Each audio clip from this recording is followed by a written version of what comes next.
Butereevu kansuubire nti buli kimu kitambulira ddala bulungi. Mujje baleko gyonna gye mutussako engalo gye musinziira okubeera ng'ate mumpuliriza.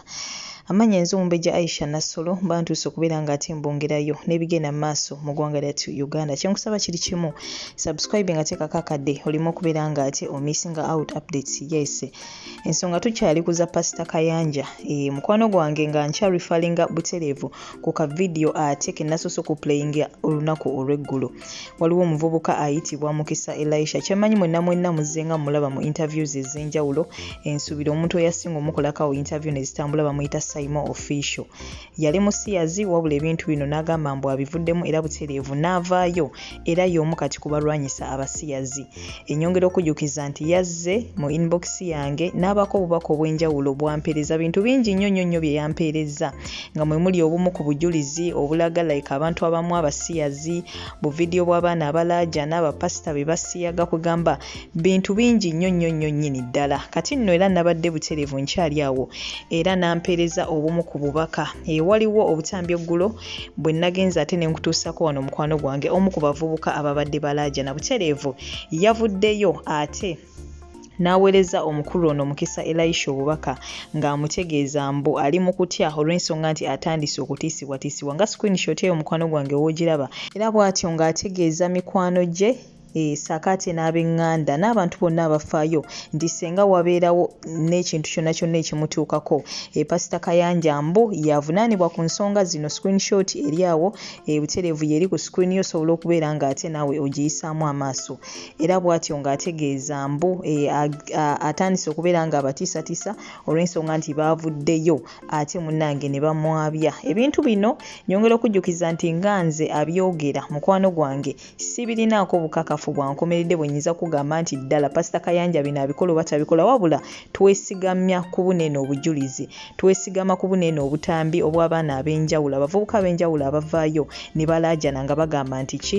Nga bagamba nti Pastor Kayanja munnange musiyazi. So yagenze mu maaso n'okubeera nga asaba munnange abali mu buyinza n'akoowoola Maama Fina n'abalala abasobola okubeera nga ate bayamba era bw'atyo n'abategeeza nti bayambe omusajja ono avunaanibwe oba wabeeko ekikolebwa omusajja ono alekerawo okubeera ng'akola ki? Ng'asiyaga ate munnange abaana baabwe. Avubuka neeno bangi nnyo bavangayo babadde nga bavaayo wabula ate basusse ennaku zino okubeera ng'ate bavaayo. Bagamba nti babadde nga bakola mu kyaki yennyini eya Pastor Kayanja era nti munnange bamanyi kye boogerako. Kati nno ngenda kuba nkulekerako akatambi mu maaso kaawo babakwasizza Bayibuli balayirire ddala bakakase oba nga ddala amazima. Kati nno munnange babakwasizza ate Bayibuli balayire bakakasize ddala oba ebigambo bye boogera ddala babikakasa ddala bituufu. Munnange abavubuka bano bakwatidde ddala Bayibuli akatambi ngenda kukakulekerako mu maaso kaawo. Omuntu watuukira okukwata ekitabo ekitukuvu mpozzi ng'oyo muzibu nnyo naye omuntu yenna yenna watuukira okukwata ekitabo ekitukuvu n'alayira ng'akikutte n'agamba nti njogera mazima mu butuufu ne waaba abadde alimba kale ffe asobola otukkirizisa ensonga eyo ne tugamba nti olaba akoze kino munnange waba alimu ku ddiini ddala alabika munnange ayogera mazima. So ngenda kuba mbikulekerako byonna maaso kaawo mu butambi wabula ng'ate era Butereevu n'olunaku lw'eggulo Pastor Bujingo ekinajjukirwa nti ye abadde nga avangayo ku nsonga zino eno n'azikuba bubi nnyo era avuddengayo n'akoowoola abantu ab'enjawulo baveeyo boogere sayidi yaabwe kugamba boogere wa gye bagwa ku nsonga eno ey'ebisiyaga. Olunaku lw'eggulo kinajjukirwa nti Pastor Bujingo abadde nga avaayo n'ayogera ku pastor asiyaga abaana naye nga tamwatuukiriza linnya wabula olunaku lw'eggulo yavuddeyo Butereevu n'amwatuukiriza erinnya era akatambi ngenda kuba nkakulekerako awo. Yayogedde Pastor Kayanja era bw'atyo n'amusaba nti waba yeegaana nti oba waba yeewakana nti ensonga zino taziriimu ddala tasiyaga baana aveeyo akakase eri eggwanga kubanga mukyala we yavaayo n'amuwolereza Jessica Kayanja n'amuwolereza mba wange mumwesonyiwe mumuwandiikako ebintu ebitali bituufu. So ye Pastor Bujingo yamusabye nti bw'oba nga ddala okakasa nti ebintu bino eno tobikola vaayo gwe kennyini weeyogerere abantu bategeere era ye bw'atyo n'amukakasa nti wonna ovaayo n'oyogera ensonga eno ne weewolereza nti nti ddala tosiyaga baana oba toli muli wa bisiyaga ensonga eno egenda kukuggyibwako wabula ebbanga ly'onaamala nga weefudde nti osirise togenda kwogera kweno ensonga butereevu ffe tukyagendera ddala mu maaso n'okubeera nga tetukwogerera era bw'atyo yamusabye aveeyo nga waagoba emizimu emirala mu bantu munnange n'egy'obusiyaga nagyo agigobe otherwise tajja kusosolamu ng'emizimu egimu agigoba ate ng'emirala tagigoba njogedde nnyo naye ngenda kuba ati nkulekerako obutambi buno nawe ogende mu maaso n'okubeera nga ate obwekkanya komenti yo giteekeko wansi awo mu comment section like nga video eno subscribe nga gwata nabateekako akadde olimo okubeera nga ate missing out updates amazima ga Katonda mugulu nga nkutte ekitabo ekitukuvu kino Bible Kayanja musiyazi era siyazi abaana bangi nanga yansiyaga wakana ntasiyaga si musiyazi ng'olinayo mutabani wo ng'olinayo muganda wo mugyeyo omutwalo mukebere akabino labo olabe mugyeyo omutwalo mukebere kababere bameka ono asiyaga abakirina asiyaga abasecurity asiyaga abayimbi asiyaga abadansa asiyaga abapasita abali awo bonna abalala abatoto abala talina kyasosola nga nkutte ekitabo kino byenjogera bituufu gwagamba nti bikyamu naawe njagala oyimirire lwaki nze bujulizi mugamba mulete video owaayi nze bujulizi nze gwe yakituusaako nze ayimuse njogere omusajja Robert Kayanja alikutta abavubuka abenkya ab'omulembe oguddako nze ensonga eŋŋambisa ekyo nti ndabye bannange bangi nga babasiba ndabye bannange bangi nga babatta ndabye baana bangi nnyo ne kati sawaka tetwogerera bye bakyakolako ebyekisiru kubanga teri olunaku nze nasinga tya ku myaka 15 nendaba omusajja omukulu ng'aggyeemu engoye nandaga obwerere bwe Robert Kayanja ffe twagendayo kuba wasigadde badde babuuza mugendayo mutya olaba kyaki ezo buli muntu aba agenze saba agenze kunoonya mukama ate ebiseera ebisinga abantu bakozesa bwe basibaana bato nga muntu mukulu nga talina ssente nga banteeka mu motoka nga ntandika ne bannange omu bweta wafula Joshua n'omugenzi gwe bayita Mugabe David omwana gwe baziikira mu church mu nnyini gwe baleeta ne basabira mu church stress trauma oba bagitya mu Luganda oba ebirowoozo ebingi n'okutya munnange buli bubanga busibe kyova olaba kati ffe abaana abasinga bakivaamu bafa babasiba bagwa ddalu nze mbadde ku mataala munnange ondabira wano mbadde ku mataala n'ezo screen ze zabaddamu tele scriptures ono gwola munnange muyimbi akajja mukole n'ekivvulu tubadde emyaka mingi tetwajja kuva mu buto bwaffe mbu tuli awo tuve essaawa eno tetulina church aye mukama Katonda nga ndaba wansi w'olulimi lwange kirwatula byonna byenjogera temuli bulimba n'omulundi n'ogumu kati nze ngenda ku kanisa eyo mwaka gwali gwa 2010 waliyo ekivulu nga nze nalina ttiimu yange ya dansi bali bagiyita Dance Together Uganda tugenda munaye ku stage awo tumaliriza okuzina okuweereza Pastor Kanja yali omu kubaddako kubanga ebivulu bibaawo badansa bayimba n'abayimbi ye najja n'akola atya n'asaanikira n'abulira enjiri tumaliriza okuba ku stage tumusinkana nga naye anaatera okujja atugamba abavubuka muweereza bulungi nnyo muli baawa kakati njagala mufuke baweereza baawano ne mugende musoke babaawe wali emicomo gy'enkoko netugenda ne batuwa emicomo gy'enkoko oluvannyuma n'agamba yali akulira security we kapiteeni we n'amugamba nti abavubuka abo njagala kubalaba mu ofiisi kubaleeta mu ofiisi kakati munnange olwakyenkeera ne batwala mu ofiisi era omuvubuka bali bamuyita Mutumba Johnson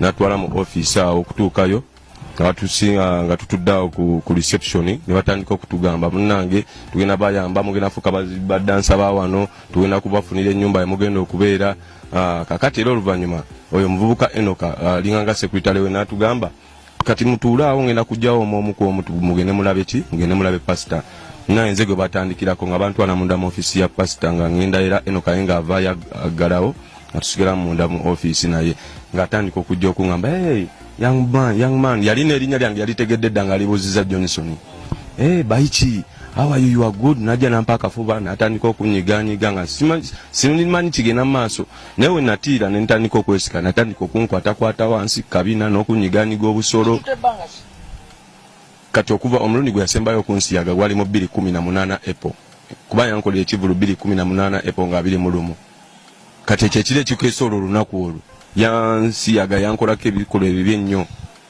yansiyaga wakati mu bulumi omulundi okwolwo olunaku lwennyini lwantwalayo nze nga nze nali sikimusuubiramu nayita wakati mu ntiisa wabula yatandika okunkwatirira nalaga nti ntiddeko kumusukuma okudda emabega naddayo n'atuula mu ntebe ye kwe kujjayo pisto n'agiteeka ku mmeeza n'entya nangamba kakati olabe pisto agirina munda mu ofiisi ye agirina alina awo emmundu nnyingi nnyo by the way kakati kwe kujijjayo nangamba kakati kirabika ogenda kundoopa kumpaayo biki kakati kisingako kukubirawo n'amasasi n'enkutta nemugamba munnange nsonyiwa ssebo olwo neŋŋonda nsonyiwa ssebo nyambo nsonyiwe kwe kuvaayo n'akomawo najja n'atandika okunkwatakwata n'atandika okunkisinga mu matu eno yonna yonna nga bwanyiganyiga bwanyogotola kiraba wakati mu ntiisa nagenda mu maaso n'okunsiyaga kiraba era nantiisatiisa nga tumaliriza kati wona oyogera nnono oyenda kuyisa bubi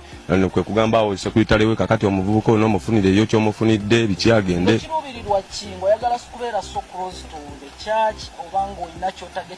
nze nagenda okukanisa nga ngenze kulokoka lwaki nali mpise mu bulamu obutali bulungi mu nsi nga neegomba kuba nali dansa nga neegomba abadansa bazinira mu kanisa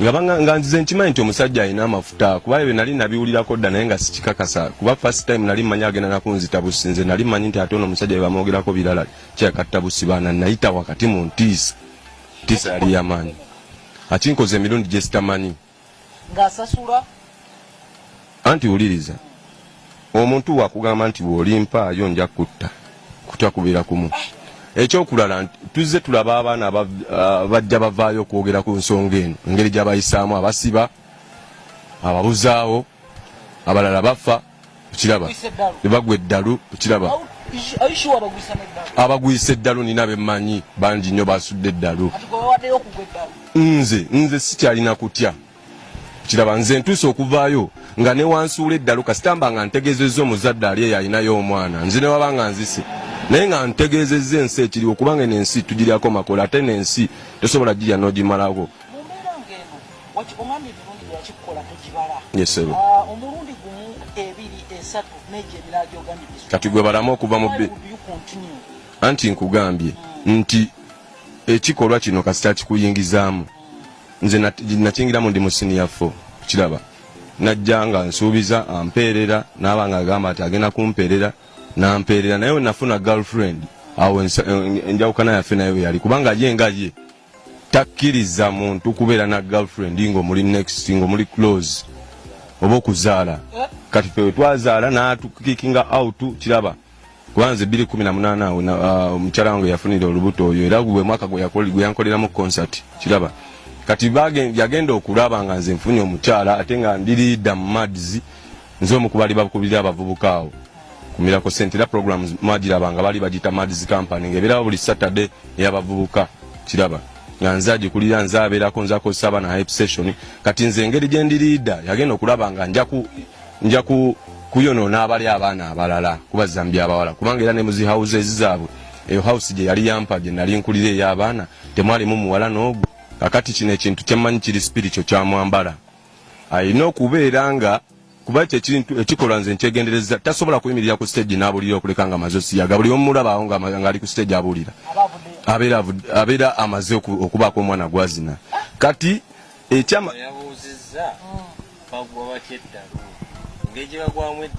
n'ebigambo byayogera n'ebigambo byayogera ebitonotono bitabivaawo abanga atontoma obanga akwogererako webale nnyo bwabeera nga ayokusira ayina abanga asaba kubanga kyekimuwa ssente obanga n'amaanyi ago ge mulabaga agawonya kuba tasobola kuyimirira katuuti okuleka nga amaze okukola ki kusiyaga ne waliwo omukazi ali mu kuwandiika nga babawala nabbaawe nti era bamuwalanidde ebbanga ddene nga bamulanga ebisiyaga naye oyo omukazi ate alaba nnyo sooli balo mugambe agende mu public yeegaana ebisiyaga si gwe omwogerera era tetugambangako nti gwasiyaga teri na mwana atambula mu kibuga nga agamba nti Jessica yamusiyaga. Buli atambula ayogera ku balave yavuma ekisiyaga. Bwavuma ekisiyaga abakiwonye baba bamuwayiriza.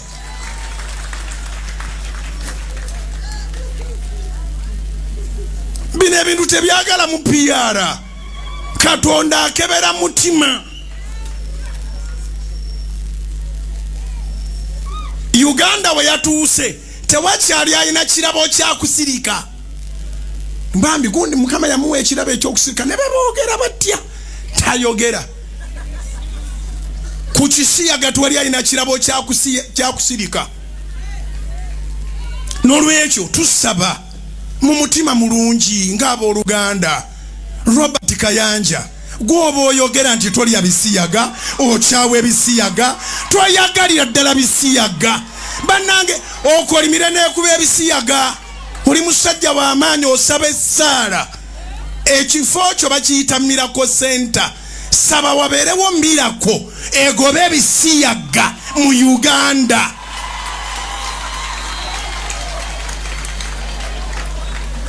Tukidde mugumu bw'obanga walidde ekikero lyanga kisava nziramu. Mama Jessica tukussamu ekitiibwa naye bbaawo si kasiru era yakuwasanga ayogera yakukwana ayogera tomwogerera. Tewali bawala batambula nga bagamba nti Jessica ali ebisiyaga. Abavubuka bali buli wantu batambula boogera kimu. Kayanja Robert abalya ebisiyaga. Ensi erinde ddoboozi lya Kayanja nze mussamu ekitiibwa. Musajja w'amaanyi batusooka mu njiri batambuza abalema bwe basaba Katonda awulira. Emigo gy'abalema giri awo obubina bw'otaasabire.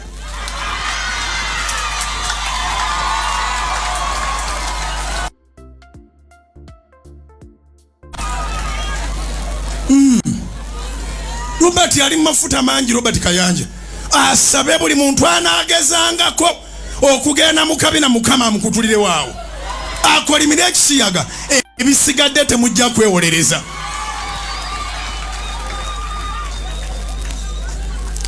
Kati gwoli wa ddembe okulowooza nti ofunye amawulire era oyagala otwala amawulire era kati kano buli muntu agenda katambuza.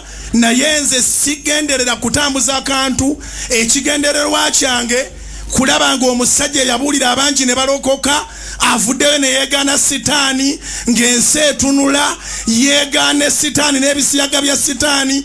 Kayanja Robert aveeyo agamba abo bonna bamale baani bonna bampayiriza naye ng'ogyeko okumpayiriza oyimirire mu mafuta okolimire ekisiyaga.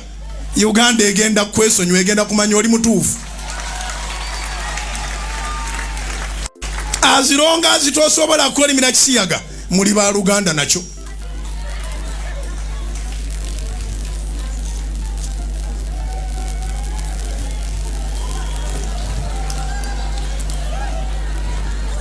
Teri kintu kibinga kugoba mizimu ng'oyinamu omuzimu gw'ofevalinga. Bannanga abo abasajja bagoba emizimu okujjako ogw'ebisiyaga. Kiŋŋambira akuliraanye. Aba abasajja bagoba emizimu egy'obwakasiru egy'obulema egy'obutayogera egy'obutawulira bakutula emizimu ne bawaayo n'ennaku 7 ng'ajja kutula mizimu naye omuzimu gumu gwe basaasira batandika ogugoba Uganda enaawona. Kubira Mukama engalo ez'amaanyi obanga amagezi gaze. This is just as in a spirit of brotherhood. It's in a brotherly spirit. There is no gift of silence when sin is shouting.